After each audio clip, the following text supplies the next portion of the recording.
সতেজে ভরা চা মন হয়ে যায় তাজা। তাজা কোম্পানির এই চা খেয়ে হয়ে যান সতেজ আর তাজা। মাশাল্লাহ। এই যে ভাইয়া পড়তে বসছে। হামিম, তোমার কালকে কি পরীক্ষা? হিসাব বিজ্ঞান পরীক্ষা। হিসাব বিজ্ঞান পরীক্ষা। এই যে পিছনে দেখছো, আসো এখানে আসো। কালকে একটা এই চা বানাই খাইবা? কালকের মনে হয় একটা মজার চা।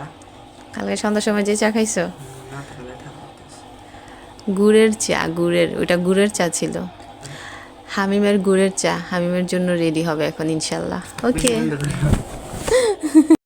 যাবেন সতেজ এবং তাজা।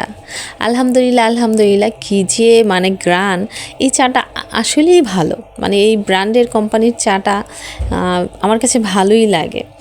অনেক গ্রান আর অল্পতেই কালার হয়ে যায়, বেশি দেওয়া লাগে না। যাই হোক, কোম্পানির কথা বাদ দিই, মানে কোম্পানির অ্যাড দেওয়ার জন্য আমি বসি নাই, কিন্তু তারপরও ওদের চাটা অনেক ভালো। জাস্ট এটা মনে হইলো যে একটু করি, কারণ কেন জানি মনে হইলো যে এরকম করে একটা ভিডিও করি কোম্পানি নিয়ে।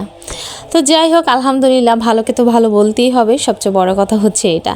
যাক, আমি চা পাতা দেওয়ার পর মানে ফার্স্ট টাইম আমি 3 কাপ চার জন্য 4 কাপ পানি নিছি। গরম পানিতে, কুসুম গরম পানিতে আমি 3 চামচ গুঁড়ো দুধ দিয়ে দিছি। এই যে যেই চামচটা দেখতেছেন ঠিক এই চামচের। তারপরে দিয়ে দিলাম হচ্ছে চা পাতা, মানে আমাদের তাজা চা। তো এই তো আজকে আমি তৈরি করব গুড়ের চা।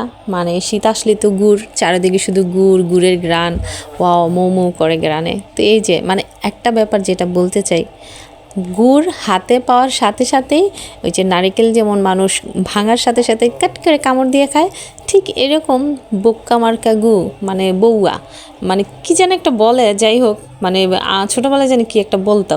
তো এই যে সাইড দিয়ে কামড় দিয়ে খায় ফেলায়। তো যাই হোক, আমি গুড়টাকে ভালো করে ভাইঙা নিছি, হামান দস্তা দিয়া ভাইঙা পরিমাণ মতো গুড় নিয়ে তারপরে চায়ের মধ্যে দিয়ে দিলাম। প্রথম কিন্তু আমি কি দিছি, গরম পানি দিছি, তারপর সেখানে গুঁড়ো দুধ দিছি।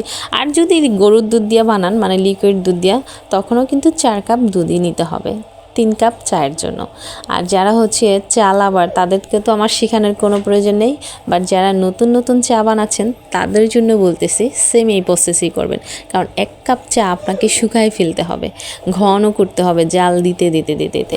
তো যাই হোক, আমার এই কী বলে, মিঠাইয়ের চা, গুড়ের চা, যেটাই বলেন, আলহামদুলিল্লাহ হয়ে গেছে। গুড় বা মিঠাই, মিঠাই বা গুড়। তো এই তো সুন্দর করে আমি এটাকে ঢেলে নিলাম। আহ, কি গ্রান! মানে সকালে যে আমি চাটা বানাইছি, গতকালকে বানাইছিলাম, ভাল লাগছে। তো সেটা খাওয়ার পরে আজকে আবার বানাইছি, মানে আমার না, যারা যারা খাইছে বলছে অনেক ভালো হয়েছে। তো এই তো একটু ফটোশ্যুট করার জন্য আমি সকাল সকাল রৌদ্রের মধ্যে বেরিয়ে গেছি, যেহেতু সকাল টাইমে ছিল। তো আলহামদুলিল্লাহ আলহামদুলিল্লাহ, চাটা অনেক মজার ছিল। সবাই ট্রাই করবেন। আল্লাহ হাফেজ।